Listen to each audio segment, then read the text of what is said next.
stake out that territory and survive and carry on. In Jones's case, I'm not sure. He's pretty far out there on that issue, and I think you're right that it certainly is a problem for him because it has proved abortion to be the most enduring moral issue of our time, and maybe will for the foreseeable future. And I think it has been a drag on his prospects. And if we, when all is said and done tonight, we look back, we might well conclude, as you suggest, that that was the issue that hindered him and cost him the seat. I think he could have won easily if they would have moderated a little bit. Britt, thank you. I hope you'll stay with us. You bet. So this race is closed, and the results are being tabulated right now. How will Fox make the call? For that, we're joined by chief political anchor and special report host, Bret Baier, along with Martha MacCallum, host of The Story with Martha MacCallum, right before us. So I don't even know who to ask first, so I'll throw it to both of you. How, in a race like this, where the nation's watching, and it's far more confusing than it typically would be in an Alabama Senate race, how do you decide when we know? So we have this new process, this cycle, this time. It's called Fox News voter analysis. And we have polls, questions that have been asked to voters today, polling all day and over the past few days about how they would vote and how they would react. Then we have that and the raw numbers coming in and put that together. And our decision desk that's holed away in this room, in this building, not far from here, makes an educated decision about what's left and says this is possible. Right now, Tucker, this race is really close. And for the first time in a quarter century, a Democrat could win the Senate seat in Alabama. And Doug Jones is at least poised to do that after this topsy-turvy kind of race. Yeah, I mean, it's unlikely to be one of those nights when you can call a state with 19 or 20% of the vote tabulated. It's much more likely that we're going to be here for a while, watching these numbers come in and making sure that that we know what we've got. And as with every state, the northern part of the state is very different than the southern part. You've got the cities. We wait for them to come in and extrapolate those numbers with the help of our decision desk, combined with these new, not polls, analysis that we have of voters, which does online and does phone interviews and combines them, and we hope that they're going to prove to be quite telling. So what you see on the screen, Tucker. May I ask, how do you use that? So Fox has been asking people in Alabama all day their views on different issues. How do you incorporate that into your reporting? How does that inform you? Well, it's similar to exit polls in that you get a sense for what's on people's minds. You get a sense in these polls, for example, that 50% of them said that they did believe the accusations of sexual misconduct that were leveled against Roy Moore. So you've got 50%. So that doesn't tell you a whole heck of a lot. It tells you that it's pretty split. We also learned, you were just discussing the issue of abortion with Britt. 53% said that's a very important barometer for them. So that's going to cause, some people who may have been leaning towards Doug Jones to pull back from that choice, given his record on that. So, these indications show us that this is very divided. I mean, this is a very tough choice for voters in Alabama. And I think in one way, Tucker, they know, of course, that this is going to reflect on them, right? They're going to make a statement here, and they're extraordinarily independent. They don't like the fact that the nation has been trying to tell them what they should think about this, and their voices are going to be heard momentarily. Just to make sense of the numbers on the screen, you're seeing the first raw numbers come in, and that is the percentages of the first raw vote totals. Now, throughout the night, you'll see on the bottom of the screen those numbers change, and we'll put them up throughout the night as we get them coming in. We will take those raw numbers and the voter analysis that we've been doing, and the decision desk will be able to make a call as to who's going to win this race. So right now it's 157 to 53. An eighth grade school president election. Thank you. That's great. And final question: when are we going to find out? Would you say, if you could make a prediction about when? This is tough. We tried that on election night. Yeah, we ended up being here when Fox and Friends started the next morning. So we'll see, Tucker. You're going to have to stick around and find out. It's close right now. I can't wait. Bret, Martha, thank you. Thanks, Tucker. We'll have updates on for you, obviously, on the Alabama Senate race. Results will stay up on the screen throughout the show in the evening. Sexual harassment allegations not the only drama in the news right now. Almost every day brings out more signs that the Department of Justice could be ideologically compromised in its investigations. We don't want to think that, but the evidence is mounting. Until until this month, Bruce Orr was a senior official at DOJ. He was demoted after it was discovered that he failed to disclose meetings with officials at Fusion GPS. You'll remember that's the firm responsible for the infamous Trump dossier. It has now been revealed that Orr's wife actually works for Fusion GPS. Congressman David Cicilline represents Rhode Island. He's been following this case from the very beginning. We've been talking to him about it. Congressman, thanks for coming on. Thanks for having me. So the whole point of an independent counsel is to assure the public that things are on the level, that this is not a politically motivated investigation, so everyone can have confidence in the justice system, and that's a goal I think we all agree with. Given that, the daily revelation that people integral to this investigation are partisan shakes the public's faith. Is this a concern for you? Well, I think first of all we have to say that there's an ongoing effort by my Republican colleagues to undermine the integrity of this investigation. We saw in the Judiciary Committee last week. Let's start off with the facts. Robert Mueller, respected by everyone, Republican, Democrat alike, a career prosecutor, confirmed unanimously as FBI director. When he was confirmed, we had leading Republicans like McConnell say, I have a lot of confidence in Bob Mueller. I think it was a good choice. Newt Gingrich, Robert Mueller's superb choice to be special counsel. His reputation is impeccable for honesty, integrity, remediation, now calm down. The list goes on and on. These are professionals who take an oath to the Constitution. Okay, but I agree with you. So and they have a responsibility to do that. If they don't, if they show any partisanship, any bias, any favoritism, they're subjected not only to removal from the case, they're subjected to losing their license. But there are so many. Look, there is an. No, there are two examples. No, that people would have it right here. Look, here's the point. There is an effort to undermine Mueller's credibility. And why is I've that? not been brought in. No, I know you are. No, I'm not talking about you. But here's the thing. The American people have to wonder. There's an ongoing effort to undermine the FBI. We had a hearing before the Let's just Committee. address the facts as they are. Then we can assess. So let's take Orr. So he's the Associate Deputy Attorney General. He lied about having meetings with Fusion GPS where his wife worked, which is the very center of this entire case. Tucker, That doesn't rattle you a little bit? Tucker, what I really want to focus on is that when the special counsel learned of both Mr. Orr and Mr. Strokes, they removed them from the case. One of them was demoted, but they were both removed. So I think that's evidence. But that's evidence that Robert Mueller is doing his job. I guess. Protecting the integrity. Hold on, wait a second. Can I add something to Tucker? We've got a whole list of lawyers who work for Mueller who either represented the Clintons personally or gave money to their campaign. There's prosecutors all over the country. Wait a second. Political views. What they're required to do is set aside their personal beliefs, their ideology, their views on issues, and impartially do their work. Hold on. Prosecutors do that all over America. I agree with you. However, this is the most politically sensitive case in this generation. So Jane Rhee represented the Clinton Foundation. Of all the lawyers in town, you hire someone to represent the Clinton Foundation for an investigation into Donald Trump? Are you joking? Again, this is Why would you a do set that? of extraordinary professionals who risk their lives defending the American people. How she risked her keeping life? us safe Hold on, all over. so No, all I'm saying is. So they're an authority, so we just genuflect before them? Do you There know are anything about rules this? in place that prohibit prosecutors or people who work for the FBI to depart from the oath that they took. If they do that, they're subject to removal from the case. They can be sanctioned. How about they can lose their How license about to you practice use law. Hold on. If you really care, as you say you do, about the impartiality of this, then respond. Mueller has appointed Andrew Weissman, his deputy, in this. Weissman is the one who emailed Sally Yates when she turned down the travel ban, how in awe he was of her. He is a Democratic donor. Tucker, that clearly is not disqualified. What you have to determine is can this person impartially and properly set aside their personal views and do their work as a professional. If this were an investigation into Hillary Clinton, and 90%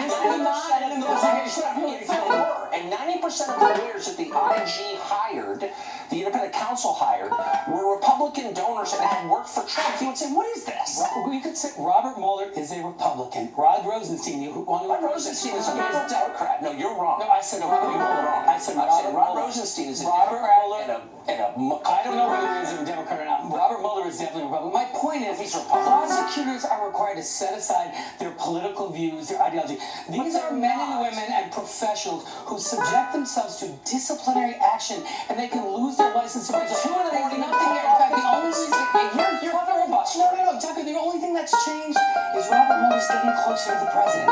All of a sudden, Then this is just a hack job. It's exactly what I thought it was. These are You're addressing my specific questions about specific people. What has changed? Risk their What lives. has changed in your assessment? Nothing. No, I these have are. been slow to judge because there's been a parade of people come out to have been demoted for partisan activity.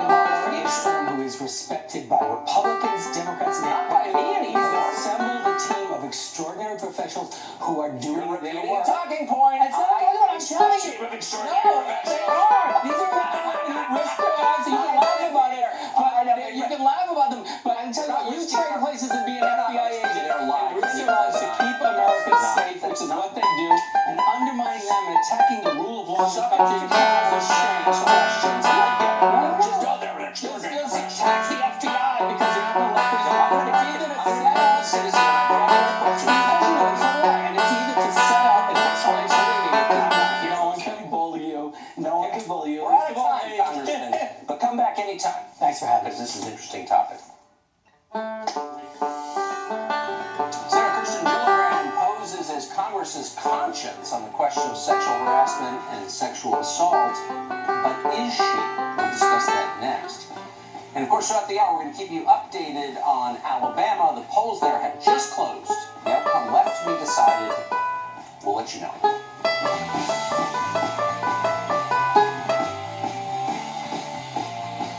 This program is brought to you by Liberty Mutual Insurance. Liberty stands with you.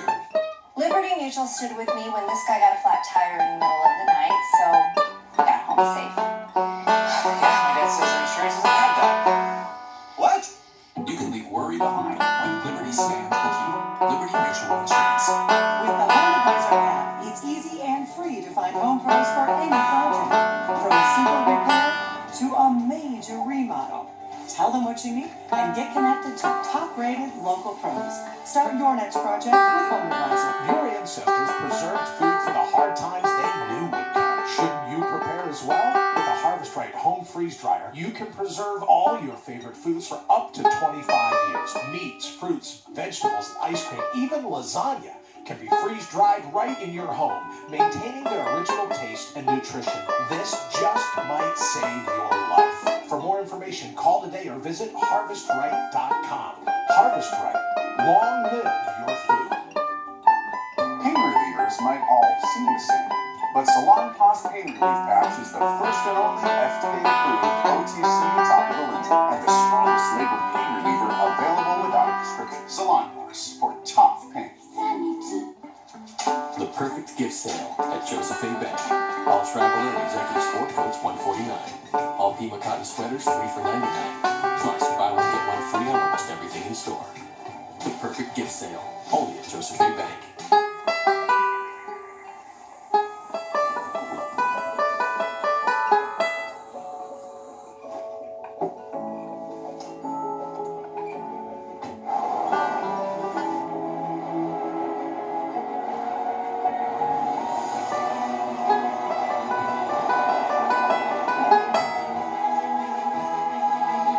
The season of adventure sales event is happening now. Land Rover, above and beyond. This program is brought to you by Land Rover, above and beyond. Fox News Channel on Sirius XM. Your favorite shows on Channel 114. Plus, every story, every 15 minutes. Fox News headlines 24/7. Channel 150. Looking for something to watch? Check out On Demand, where you'll find thousands of choices from your favorite networks. Catch missed episodes or discover the shows or movies that everyone is talking about, like DIY's Texas Flipping Movie or Expedition Unknown on Travel Channel. On Demand options are endless. Crime, comedy, kids, you get the idea. And when you're free, head over to Channel 113 to see what's there. Sit back and enjoy the show. Spectrum On Demand. Never wait to watch again. My boys love the Highlander and her staff, and I love their flexible payment option. Get your own bags for Italian versus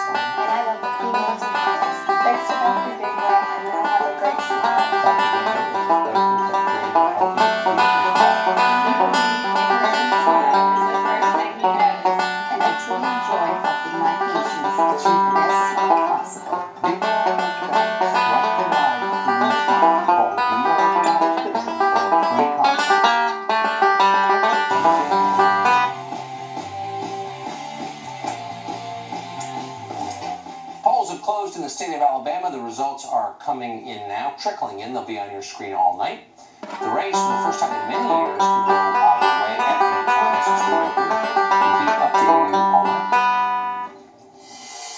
Ryan Lizza of The New Yorker was fired yesterday, the latest casualty of the hunt for sexual harassers in American life. The magazine described Lizza's crime as, quote, improper sexual conduct, but it did not elaborate beyond that, nor did it name his accuser, who remains anonymous. Lizza issued a statement proclaiming his innocence, quote, The New Yorker was unable to cite a company policy that was violated, he wrote. But that didn't matter. Lizza lost the job he held for over a decade anyway. He was suspended from his role at CNN, as well as his adjunct professorship at Georgetown. Ryan Lizza's in his 40s, but his career is effectively over now.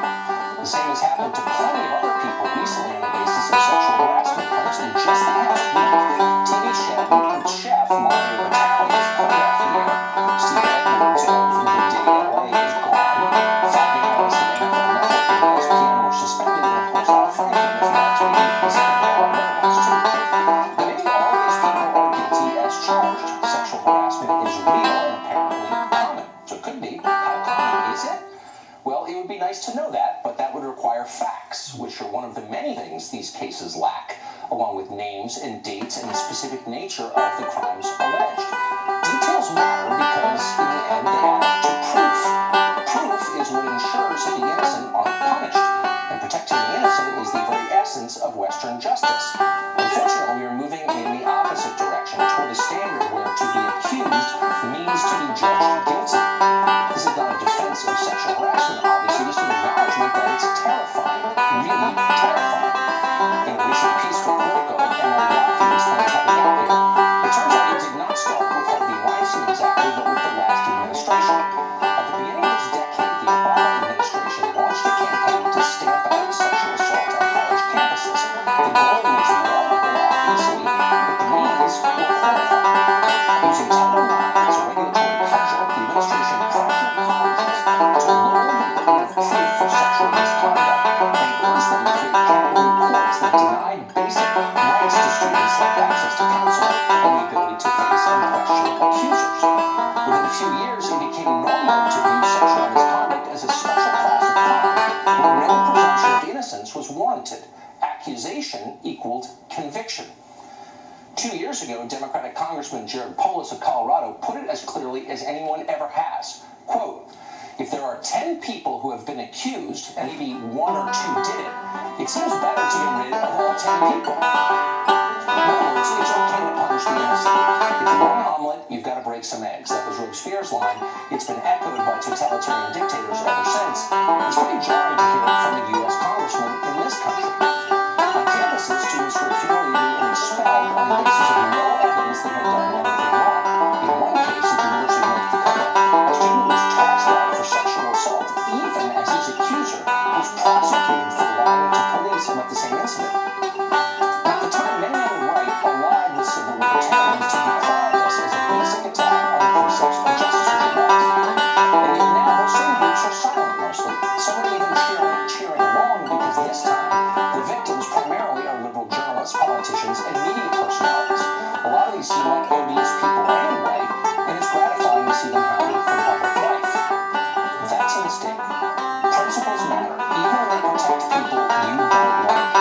If some annoying magazine writer can lose everything over an anonymous, unproven charge, it can happen to you too any moment. In a brilliant new piece in the American Interest, a writer called Claire Berlinski sums up the reality we're now living in. It now takes only one accusation to destroy a man's life. Just one for him to be tried and sentenced in the court of public opinion overnight, costing him his livelihood and social respectability.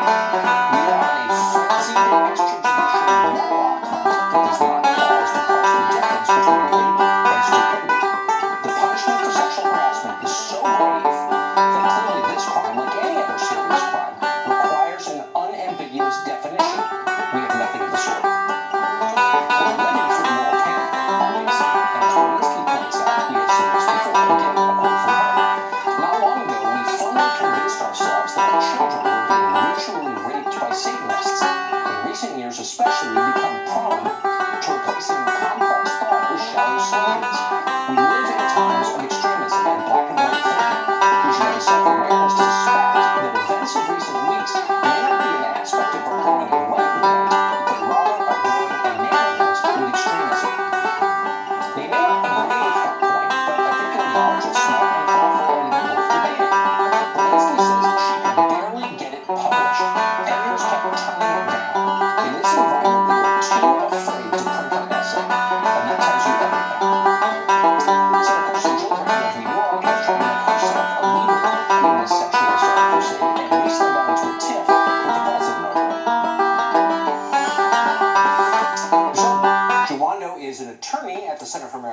and she joins us tonight. Sean, can you talk about that? Thanks so much for having So I me. was being lectured by Kirsten Gillibrand about sexual harassment after she spent, 10 years covering for Bill Clinton, who was credibly accused 2 decades ago of sexual assault, rape, is too much. I mean, why should I take my moral cues on this question from someone who's as cynical as that?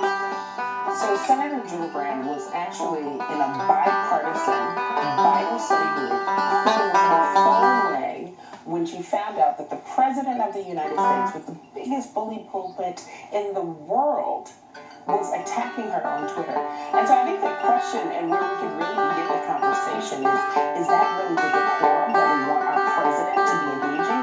And as The answer is simply president no. with daughters, he needs to be able to say there's an epidemic in this country around sexual assault and sexual harassment, and I want to do something. But why should, look, I'm against the president tweeting about anything That ever. was great. I'm so happy to hear. But I'm against most people tweeting about anything ever. I'm against tweeting.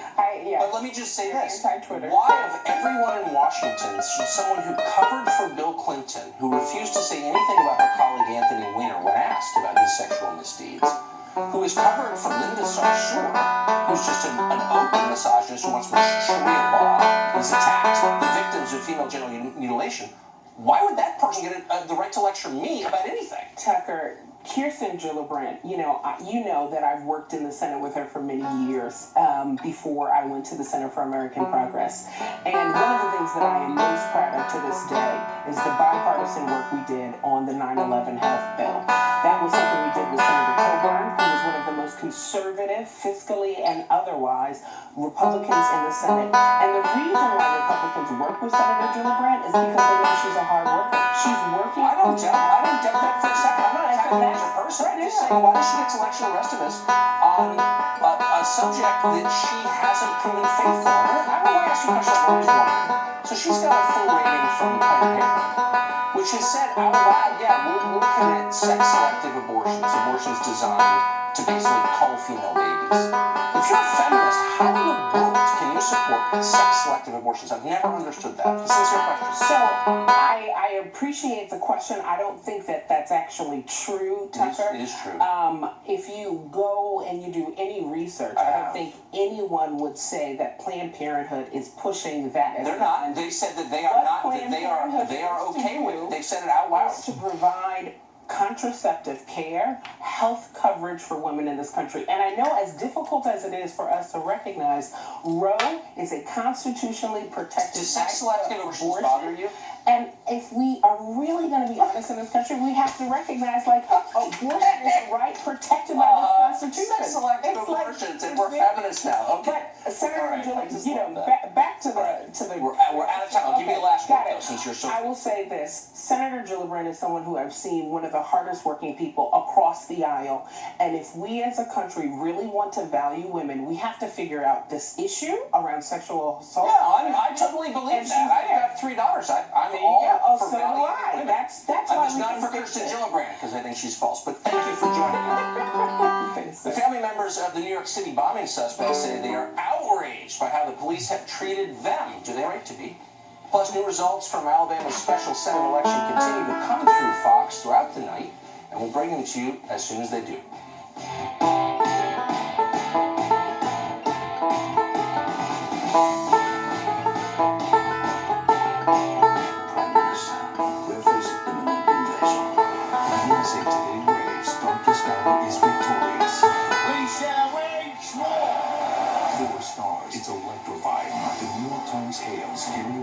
Craft is unmatched. How many will survive? Courage, we say.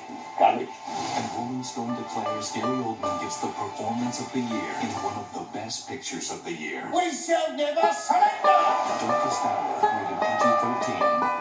If you're looking for the perfect holiday gift for someone special to you, give a gift that will be truly appreciated. The Omaha Steaks Deluxe Gift Package. 4 filet mignons, 4 boneless pork chops, 12 all-beef meatballs, 4 Omaha Steaks burgers, 4 chicken fried steaks, and 4 caramel apple tartlets. As a special holiday gift from us to you, if you order right now, we'll include 4 additional Omaha Steaks burgers free. That's 8 total. You get it all. Omaha Steaks Deluxe Gift Package. A $224 value for just $59.99. Hey, it's me, Alec.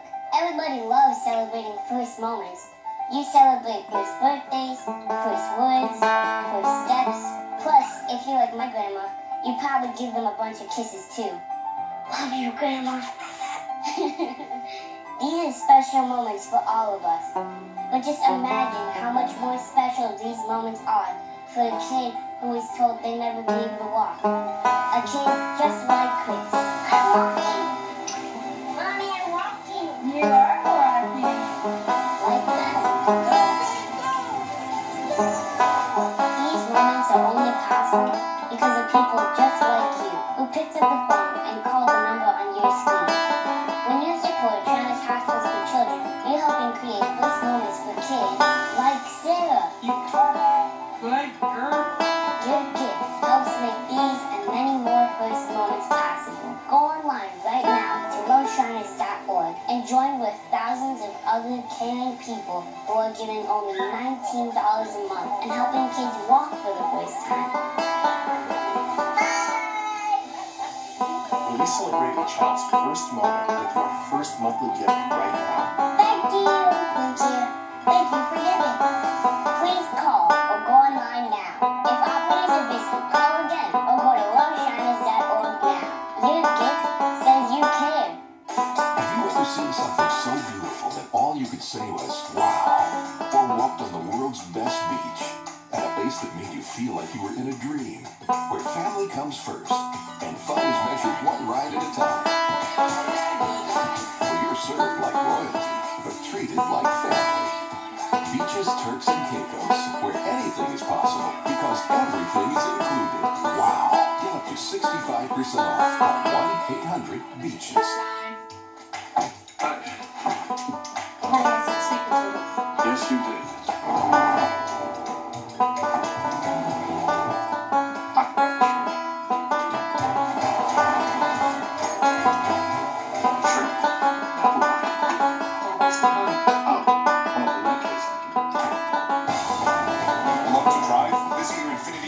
Leases starting at $289 a month during the Start Your Own Legacy winter sales event. Infinity, empower the drive. We're keeping our eye on the state of Alabama. Election results are continuing to come in as they will until that race is called. We'll issue immediately if you're able to make a call in that contest. Well, yesterday, Islamic extremist Kayed Allah tried to set up a suicide bomb in the subway tunnel near Times Square in New York City. He succeeded only in injuring himself. His family, though, remarkably says they're outraged not by what he did, but by what the police did in the aftermath of the crime. In a statement, his family said this, quote, "We're outraged by the behavior of law enforcement officials during this investigation. Today we've seen our children as young as 4 years old held out in the cold, detained as their parents were questioned. One teenage relative was pulled out of high school classes and interrogated without a lawyer, without his parents. These are not the actions we expect from our justice system. We hope to see better in the days and weeks to come." Amr Zahar is a law professor at the University of Detroit Mercy and joins us tonight. Thanks a lot for coming on. Hey, good evening, Ty. So it seems like this is a little baffling. I had trouble believing it was real, actually, when I first read it.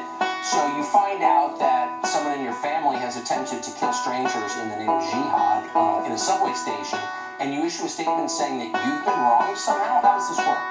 Well, I mean, let's be clear. In that statement, they also said that they were heartbroken by the attack. So to characterize it as they were just attacking the police is wrong. But I think there is an issue, right, of bias in enforcement. We didn't see the police conduct this sort of treatment against the family of Dylan Roof or Robert Deere, James Holmes, right? They just view Muslims and their families as possible suspects, as suspicious all the time. No, we know. I wonder, why do you think that is? I wonder. Have you seen the numbers on this? I mean, let's be totally real. The numbers on likelihood of committing a terror attack in a public place, particularly as soon. Well, the media thinks a terror attack is only a terror attack that's committed by a Muslim anyway. All right? I mean, we saw Stephen Paddock, for instance, in Vegas. Look how the media treated his brother days after the attack. He became a superstar. It turns out he's actually a criminal. He was arrested on child pornography charges. Not on this show he was. But look, here's what I'm talking. So you come into this country. You come into this country if you're this guy's family from Bangladesh, okay? And you come in here through the grace and kindness of the American people. You're here like 20 minutes, and all of a sudden you're complaining about bias against you in our justice system. It's like, you just got here. Where's the guy? You just get here. I'm not talking about you. I'm talking about, needless to say, I'm talking about the family of the bomber. These people issue a statement like, we're the victims here. It seems like in a normal country you would say to people who just arrived, like, you should apologize profusely and say let's hold on a second. There's no indication that they didn't cooperate with law enforcement. In fact, Muslims across the country cooperate with law enforcement all the time. I think I'm looking at the bigger picture here, which is there is a bias in law enforcement. Look what happened to the clock boy down in Texas, who they said that he was committing a hoax bomb crime. He was questioned for 4 hours without a lawyer. They tried to say he was committing a hoax bomb, and it's not a hoax if you're telling everybody it's a You think he's the only one? They didn't think he had a question without a lawyer. I mean, look, here's the point. Do you see something wrong with a system, our system, that invites people from impoverished foreign countries who show up here and immediately learn that they're victims and part of an interest group that's at war with the larger society? And that's clearly what happened. Do you see that as a recipe for disunion in a country at all? Look, I think it's important to criticize law enforcement when it acts in a biased way. Now, in this situation, we see as many situations.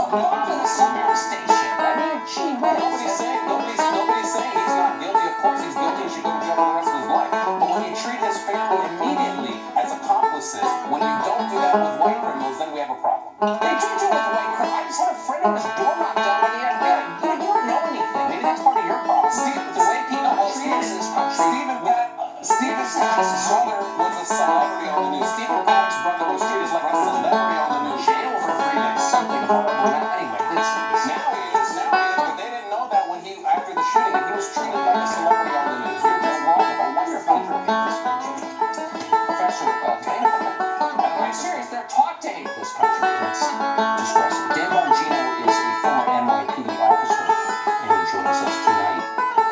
So Dan, I just want to analyze this in a sober way. I'm doing this spot up here. Is what you know about how the family of this lunatic, about how you know about how they were treated, is it inconsistent with the way law enforcement acts in general? Do you see this as an example of bias from what you know? No, Tucker. And that guy has no idea what he's talking about. I know he's not on the air anymore. I get it. Maybe it's a little unfair. But he had his platform. Now I'm going to take a shot at him. That guy's crazy. That is not law enforcement's bias.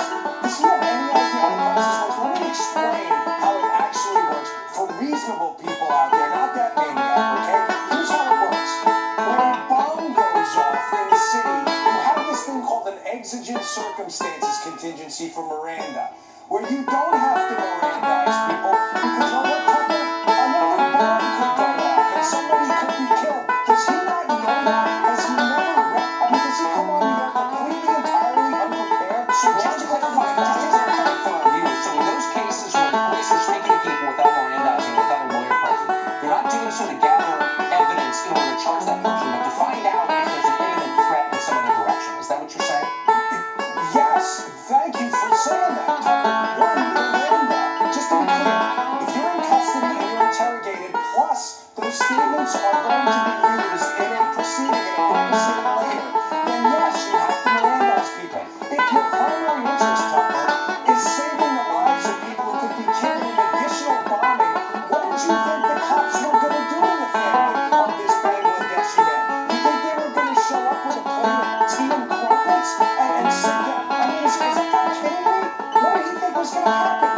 Do you have any time to go there and say, hey folks, listen, can I give you a back rub? You go there, you act as professionally as you can, of course, as I know the NYPD does. I work there, but you say, we've got a problem. A member of your family is alleged to have just blown himself up in a subway.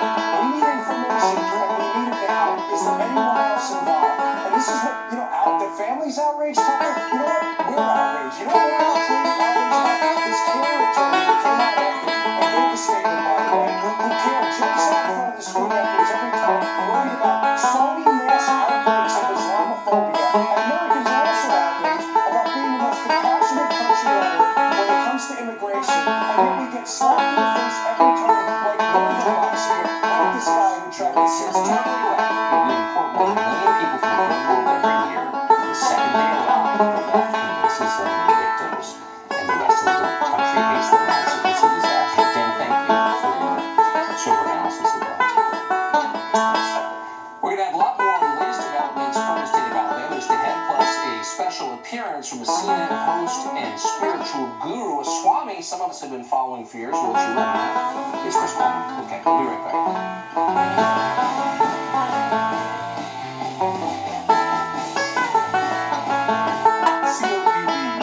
Hard to breathe. So to breathe better, I go for the Nora. COPD tries to say go this way. I said I'll go my own way with a Nora.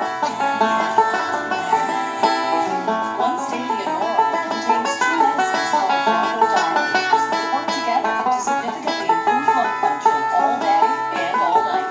Nora is not for asthma. It contains a type of medicine that increases risk of death in people with asthma. The risk is unknown with COPD. Nora no replace rescue inhalers for some symptoms and should not be used more than once a day. Tell your doctor if you have a heart condition, high blood pressure, glaucoma, prostate, bladder, or urinary problems. These may worsen with Nora. Call your doctor if you have worsening chronic chest pain, mouth or tongue swelling, problems urinating, vision changes, or eye pain while taking a Nora. Ask your doctor about a Nora. Get your first prescription free at Nora.com. Soft. Softer. And the world's softest ever. Introducing the world's softest pajamas from Pajama Ground. What makes these pajamas the world's softest? The fleece lining is carefully brushed, which makes it easy and warm, while the knit on the outside is silky smooth. So love the way the world's softest pajamas look and feel, and so will you. You can order these pajamas now in time for Christmas, and our new package comes already wrapped, so you don't have to do another thing. And when she's happy, you're happy too. So go ahead and spread her. Guys, give the gift that keeps on giving. Softness, comfort, and relaxation. Call or go online now at pajamagram.com to order the world's softest pajamas today. Every order comes with free gift packaging and a personalized gift card. Delivery is guaranteed by Christmas. So order now at pajamagram.com.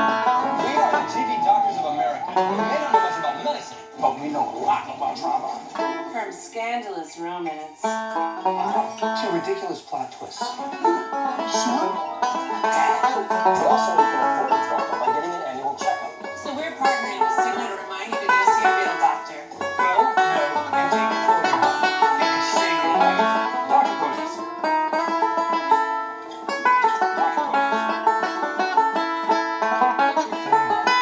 Sigma together. This is electricity.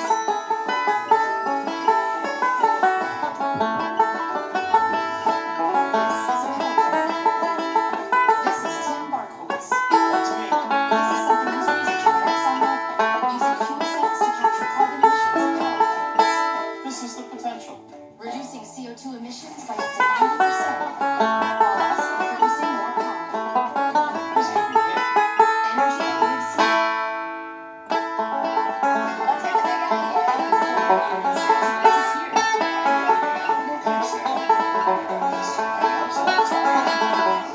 No thanks, Sam.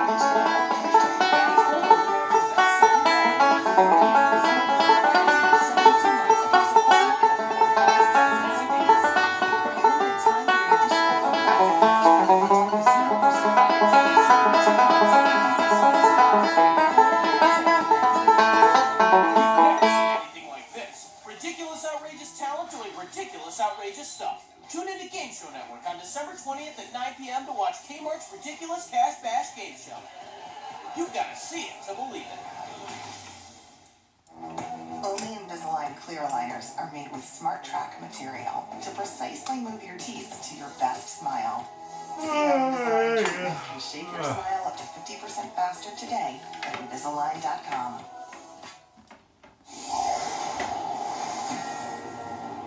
This is a Fox News alert. Votes are being tallied as we speak in the Alabama special Senate election to replace Jeff Sessions. Fox's Peter Ducey been on the road for quite some time. He's in Montgomery tonight. He's got new Fox News voter analysis to share. Peter, what do you got? Tucker, the Moore campaign is telling me that they think today is going to bring all kinds of special election in Alabama turnout records. And then if it's everywhere, all across the Yellowhammer State, that is very good for them. But if the turnout is concentrated in the big cities, not so good for the Republican Roy Moore. Now, as for the people who did turn out, we've got this Fox News voter analysis that finds that a majority, 51%, have a favorable opinion of the Democrat Doug Jones. That is a tick higher than the 50% who have a favorable opinion of Judge Moore's most famous